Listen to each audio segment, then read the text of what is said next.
apabila kita menyebut berkenaan dengan imbang waktu, imbang kerja sebagai wanita, soalan tu sebenarnya dia bagi tumbukan pada saya. Sebab kita pun wanita berkerjaya, kita pun ibu, kita pun isteri. Saya teringat sebenarnya satu masa dalam bulan Ramadan, saya baca satu buku. Buku ini menceritakan bagaimana junjungan tercinta kita Nabi Muhammad SAW menghabiskan hari-hari yang dilaluinya. Dan Nabi Muhammad SAW sewaktu hidupnya mempunyai berapa orang isteri, hadirin yang dikasihi? Berapa orang isteri sewaktu hidupnya? 9. Terima kasih Kak. 9 orang isteri. Dan menurut riwayat ini menyatakan bahawa Nabi Muhammad SAW dalam satu hari ada masa untuk menziarahi keseluruh ke-9 isterinya. Cuba malam menjadi settle down dekat salah satu rumah. Sebab malam tak boleh bagi 9. Bermaksud insan bagaimanakah ini?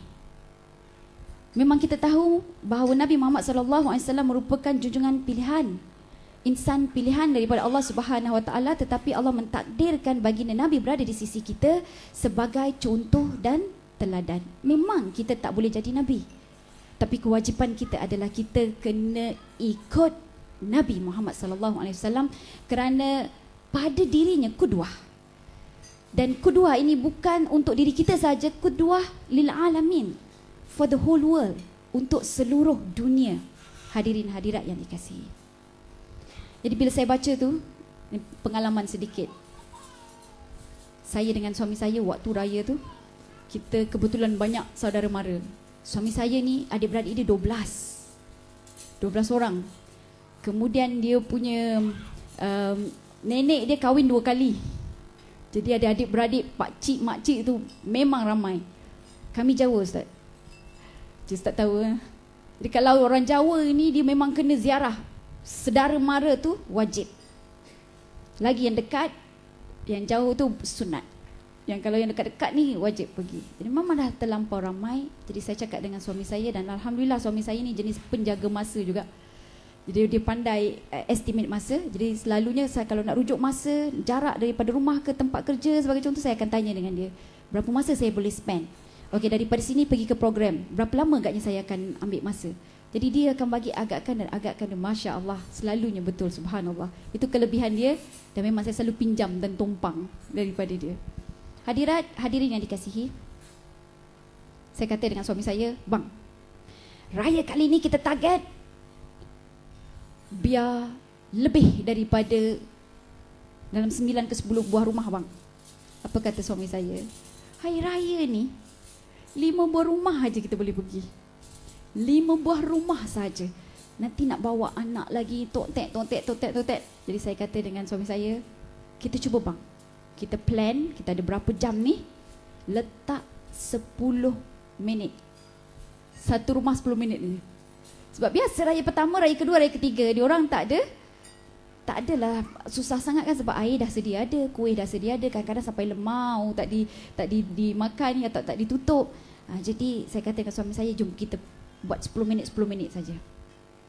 Hadirat yang dikasihi, ini kerana apa? Kerana saya baca riwayat Nabi Muhammad. Saya kata Nabi Muhammad dengan 9 isteri lagi.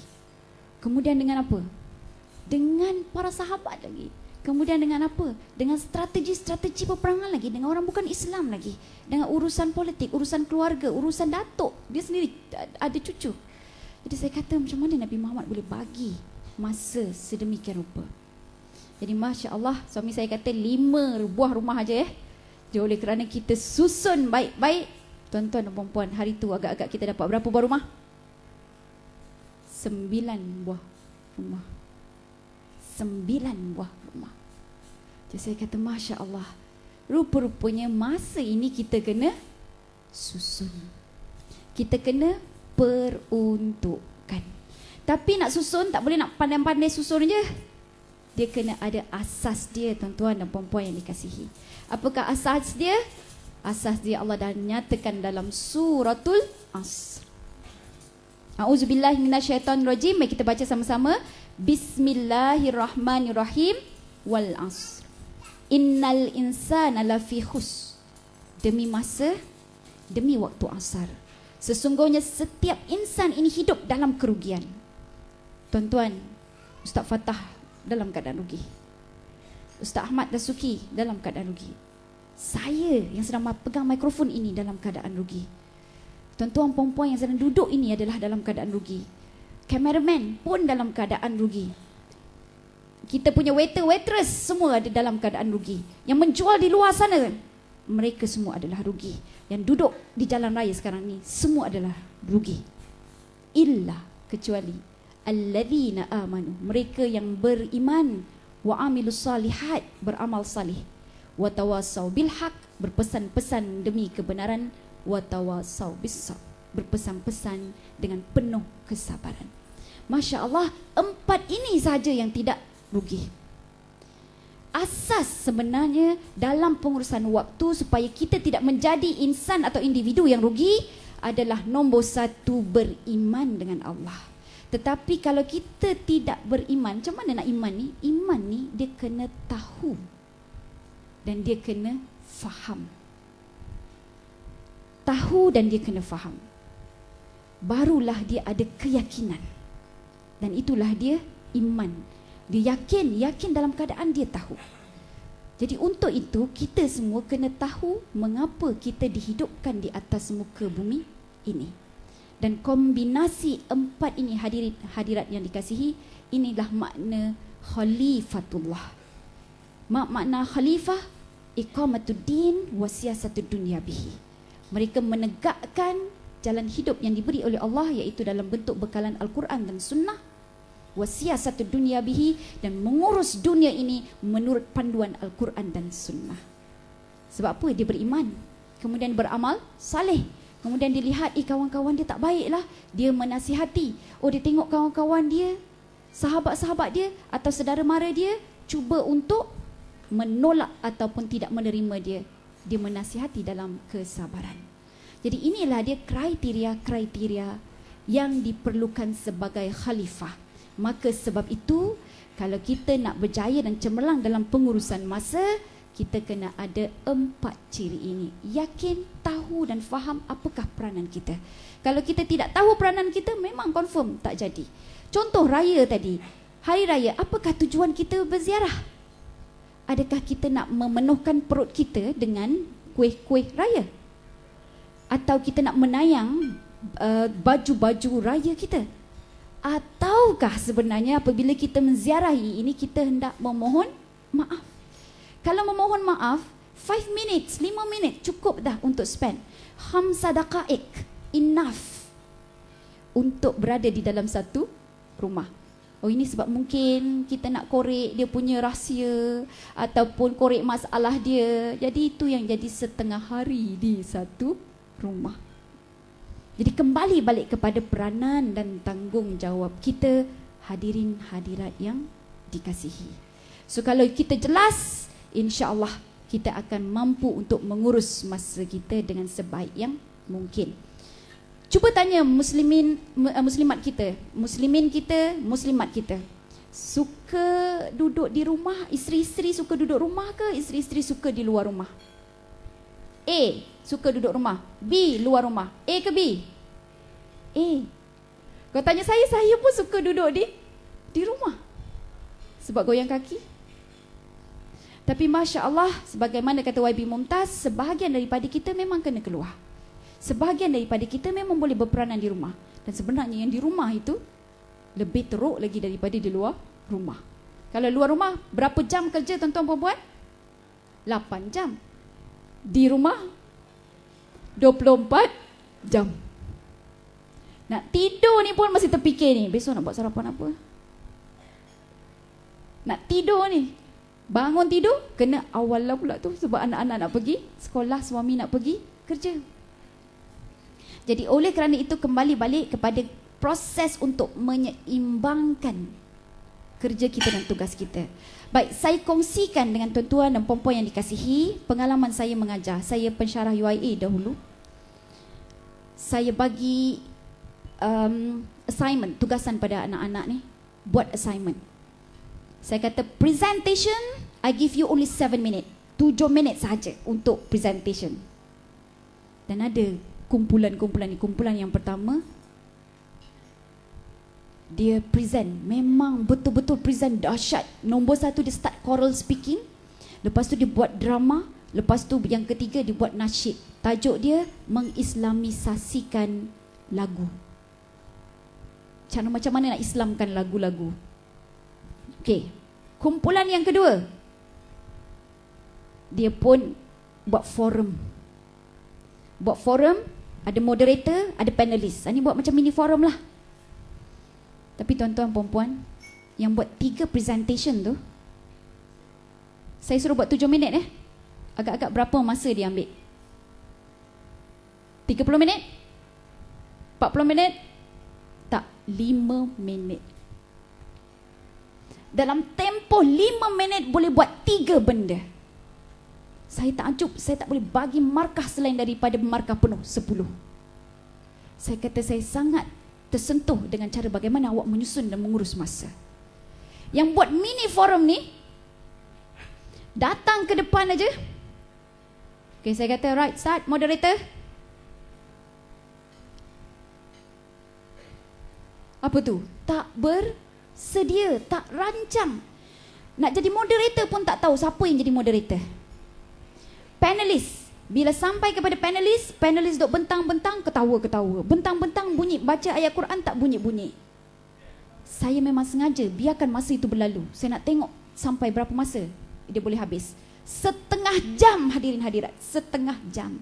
Tetap tak habis lagi. Sedangkan janji asal berapa minit? 7 minit. Benda yang sama berlaku pada kita. 24 jam yang kita ada ini adalah tempoh dan waktu yang sama Allah bagi pada Nabi Adam, Nabi Idris, Nabi Nuh, sehingga kepada Nabi tercinta kita Nabi Muhammad sallallahu alaihi wasallam 24 jam. 24 jam itu juga yang Allah beri pada diri kita. Bezanya bagaimana kita merancang benda tersebut. Sebab itu siasat dunia bihi, menyusun, mengurus dunia ini yang termasuk waktu di dalamnya dengan Al-Quran dan hadis. Dan untuk menyelamatkan kita daripada membazir masa ini, kita kena jelas apakah tujuan dan matlamat kita.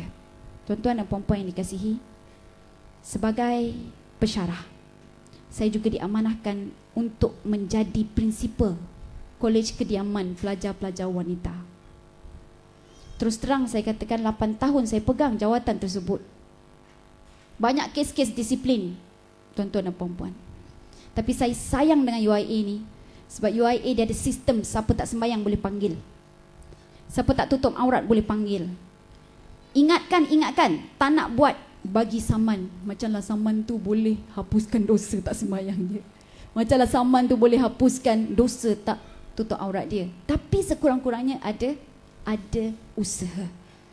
Jadi kita boleh panggil dengan alasan, okay, awak tak sembahyang, sebulan tak sembahyang ni, apa cerita ni? Kita boleh panggil dah. Itu boleh jadi disiplin. Universiti lain saya tak tahu. Ini UIA, sebab tu saya sayang UIA. Kerana sistem dia sangat-sangat membantu kita untuk al-amru bil ma'ruf wa nahyu anil munkar. Dan saya dapati, saya kumpul profil anak-anak yang bermasalah ini, termasuk yang bersalin dalam tandas, termasuk yang berzina, termasuk yang mencuri, termasuk yang menipu dalam peperiksaan dan sebagainya. Saya filekan dalam data profil tu, saya cek. Sebab tuan-tuan perempuan, asal sebab niatnya adalah nak selamatkan anak-anak saya. Ku anfusakum wa ahlikum nara. Saya ada anak 6. Nombor 1, 2, 3, 4, semua perempuan. Jaga kolej pula, kolej semua perempuan. Bila dapat anak semua perempuan, memang mendebarkan. Sampai bila kita bercakap dengan parent atau sebahagian daripada ibu bapa ni, ibu bapa cakap, tak apalah puan, anak puan kecil lagi, anak puan belum besar lagi, besok anak puan besar puan tahulah. Ayo, saya rasa macam ini sudah sumpah. Jadi memang saya sangat takut. Saya masukkan dalam fail, saya kaji apa yang penyebab mereka menjadi songsang sebegini rupa. Saya cek, mungkin anak-anak ini bukan sekolah agama. Tak, tuan-tuan perempuan, yang sekolah agama lagi teruk.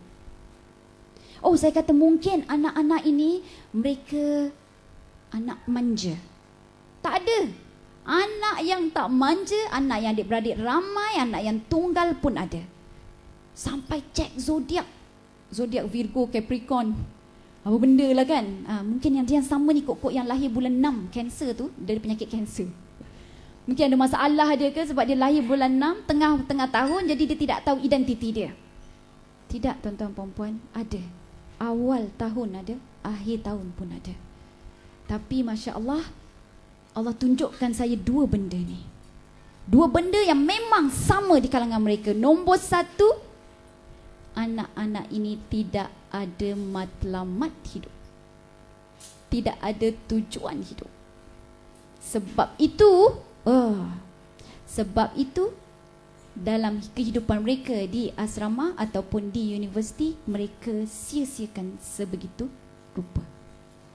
Anak-anak pula yang ada matlamat dan tujuan, Masya Allah, baru matrik UIA, tapi dia dah kongsi dengan saya, Madam, this is my plan until I pursue my master. Wah, dia buat plan sampai dia boleh target master. Dan master dia nak buat mana? Dia buat di luar negara. 5 tahun akan datang, apa jadi pada dia? Dan anak ini Masya Allah, saya datang ke kelas, dia dah tahu dah apa yang saya nak ajar. Sebab kita bagi course outline kan, dia dah tahu dah apa nak ajar. Masuk je dalam kelas, saya tengok, apa salah ada kitab Sahih Bukhari ni dekat atas meja saya. Jadi saya belik. Kemudian tak lama tu dia masuk. Rupanya dia pergi tandas. Oh, Madam, I'm so sorry, this is my book. Dia kata, ni buku saya, Puan. Saya minta izin Puan, sebab hari ni kita belajar pasal Imam Bukhari. Jadi saya nak kongsikan buku Imam Bukhari ni dengan kawan-kawan saya. Hadirin yang dikasihi, kawan-kawan dia dalam kelas itu antara kawan-kawan yang memang sosial. Dalam pakai tudung, luar tak pakai tudung. Sangat bising. Kita dapat banyak sangat komplain daripada pensyarah-pensyarah lain. Tetapi hadirnya anak ini dalam kelas itu, dia telah merubah budaya cara belajar anak-anak itu. Mana yang tak tahan terkeluar, dismiss daripada UIA. Yang lain semua tumpu pada mata pelajaran dan CGPA mereka naik. Dan anak-anak ini adalah anak-anak insan perubah, Masya Allah. Kerana apa? Ada matlamat, ada tujuan hidup. Dan tujuan dan matlamat hidup ini bukanlah nak cerita benda yang besar sebenarnya, tuan-tuan perempuan. Mudah aja. Innamal a'malu bin niat. Mulakan dengan niat. Datang ke sini hari ini, kita ke Kelantan Trade Center. Apa niat? Bawa anak-anak kita cerita niat apa kita. Saya nak cerita sikit pasal niat. Satu masa saya pergi ke Cameron Highland. Saya bawa seluruh keluarga saya. Kebetulan nak pergi haji, jadi nak bagi anak-anak ni jalan-jalan dulu dengan kita. Dan saya khawatir kalau misal kata memang sudah Allah kata tentu hidup saya berakhir di Mekah, Tanah Suci, sekurang-kurangnya saya dah meninggalkan sesuatu kenangan kebaikan untuk anak-anak saya. Jadi pergi dengan suami saya, pergi Cameron Highland. Tak rancang sungguh-sungguh lah, maksudnya nak pergi hotel yang cantik ke apa ke. Tapi masa naik tu dalam perjalanan, saya cakap dengan anak saya, okey anak-anak Umi, dengar. Kita pergi ke Cameron Highland ini, pasang niat masing-masing. Apa ada kat Cameron Highland? Hutan, Umi. Dia kata hutan, dia tak tahu. Jadi saya kata kat atas ni ada tanam-tanaman, ada pertanian, ada macam-macam kita tengok. Kita niatkan, kita naik atas ni, kita nak tengok betapa kuasa Allah itu membantu kita untuk lebih menghargai alam sekitar. Kita nak makan daripada sayur-sayuran yang segar. Dan kita nak lihat bagaimana manusia-manusia ini yang dikurniakan akal boleh membantu orang lain. Dan bersyukurlah kita kerana kita mampu untuk melihat perkara tersebut dan ambil ciri-ciri yang baik. Bila sampai atas Cameron Highland, rupa-rupanya kawan saya pun ada di Cameron Highland. Malam itu makan sama dengan dia, tapi besok ziarah masing-masing. Jadi pagi awal besoknya naik ke atas dulu. Naik ke atas pergi ke Taman Rama-Rama, tuan-tuan dan puan-puan. Sampai di atas, masuk saja, rupa-rupanya dalam kotak tu ada rama-rama, ada kupu-kupu. Kotak rama-rama ini dia import daripada KL. Punya rama-rama ni datang daripada KL nak duduk dekat Genting Highland. Bukan diternak di Genting Highland, di Cameron Highland. Dia ambil daripada KL, ambil hantar ke Cameron Highland. Daripada KL ke Cameron Highland. Jadi dibungkus-bungkus rama-rama ni. Dan waktu itu ada seorang aja pekerja nak buka rama-rama tu. Kemudian rama-rama ni masih pening lagi. Jadi saya cakap dengan dia ni pekerja Bangla, "Bang, boleh kita orang tolong bang?" Ni 8 orang. Masa tu ada berapa orang tak ingat. Okey, berenam. Okey, boleh bang tolong bang. Lepas tu kata, tolong. Sebab ini kalau tak lama-lama dia akan mati, dia kata. Jadi duduklah kita orang kat situ, buka kertas, Masya Allah, dengan rama-rama kupu-kupu semua melekat satu badan, tangkap gambar dengan rama-rama, tuan-tuan dan puan-puan. Dan kami Masya Allah pergi ke Cameron Highland tu dengan rasa sangat-sangat nikmatnya. Tengok kobis tepi jalan, boleh jumpa kobis tepi jalan, pak sekejap tangkap gambar. Pergi ke ladang teh dengan ladang strawberry, memang nampak merah-merah, kita nampak, boleh pegang sendiri dan sangat nikmat. Balik ke KL, bila jumpa dengan kawan saya, nak share ni seronoknya ni, kawan saya cakap, "Tak best kan pergi Cameron Highland?" Terkejut saya. Kita ni tak sabar-sabar nak share. Kawan saya kata, "Tak best pergi Cameron Highland." Saya kata, "Awak tak pergi ke Taman Rama-Rama?" "Taman Rama-Rama apa? Nama je Rama-Rama, satu Rama-Rama pun tak jumpa." Ya Allah. Kemudian saya terdiam. Saya sedar, niat sebenarnya ini boleh membuat cara hidup kita, cara kita pandang sesuatu berbeza. Begitu juga niat sewaktu kita berpuasa kan. Orang yang gastrik selalu, kalau dia tak niat untuk berpuasa, dia buat puasa tapi tak berpuasa, waktu biasa tak makan, memang confirm dia gastrik. Tapi waktu bulan Ramadan, bila dia niat dia berpuasa, tak gastrik. Sebab subconscious mind kita dikawal dengan tujuan dan juga matlamat mengapa kita berada atau melakukan sesuatu. Jadi Masya Allah, bersyukurnya kita sebagai orang Islam, Allah tunjukkan kita bahawa niat ini antara menjadi syarat, menjadi rukun-rukun kepada amal ibadat kita. Maka untuk itu hadirin hadirat yang dikasihi, demi mendapatkan kualiti masa yang baik, maka peruntukkan, rancanglah masa. Kalau dulu saya selalu cakap masa saya jadi prinsipal, bila orang panggil ke, orang nak tanya ke apa, saya kata apa? "Minta maaf saya sibuk, minta maaf saya sibuk, minta maaf saya sibuk."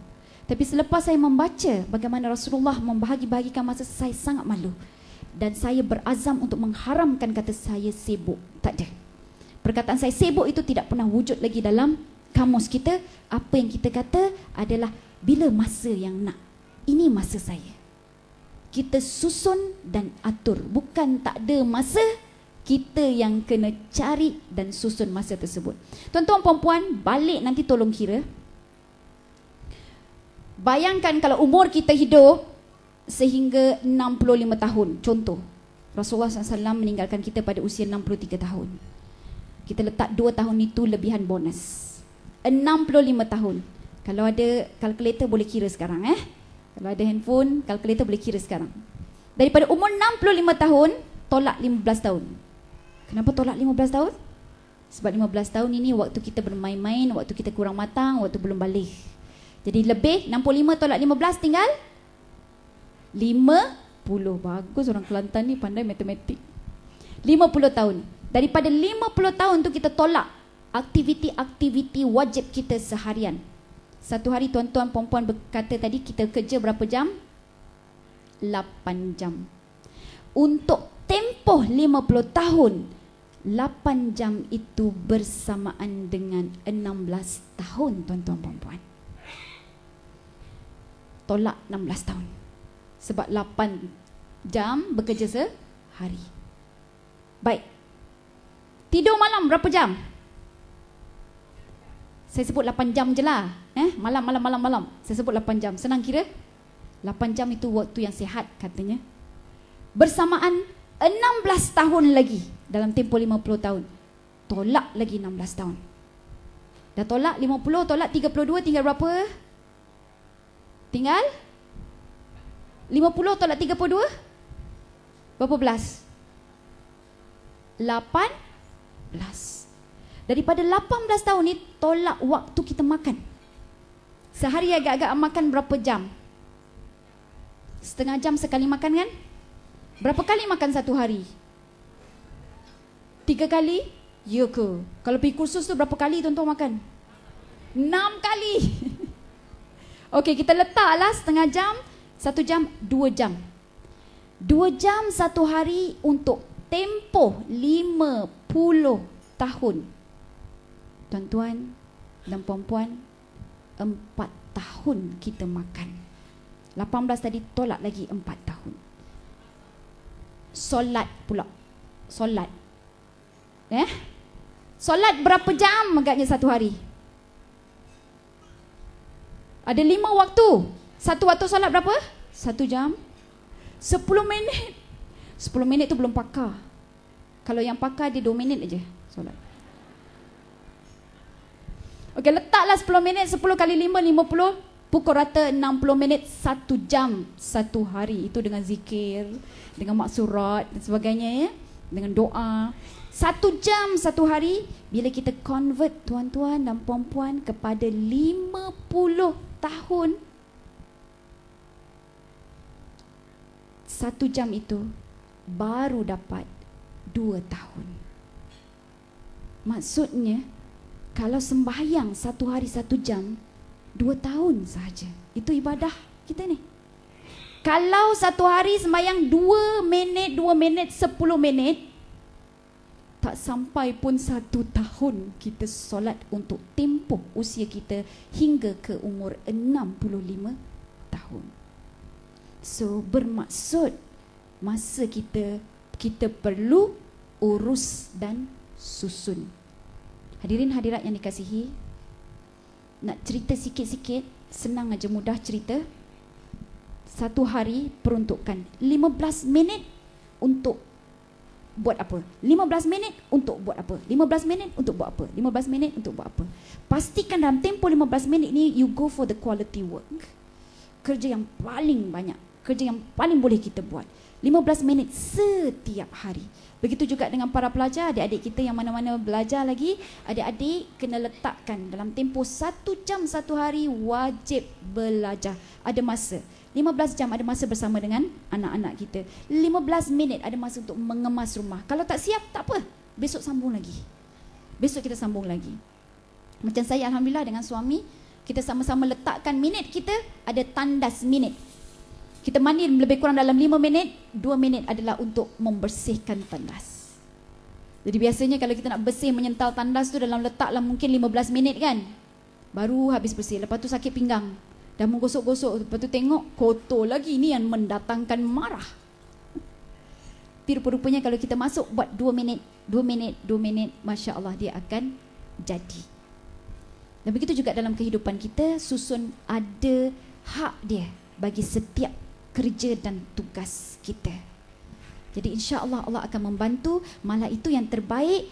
Apa yang Allah suka adalah ibadat yang sedikit tetapi dia sentiasa berulang kali, konsisten ataupun istiqamah.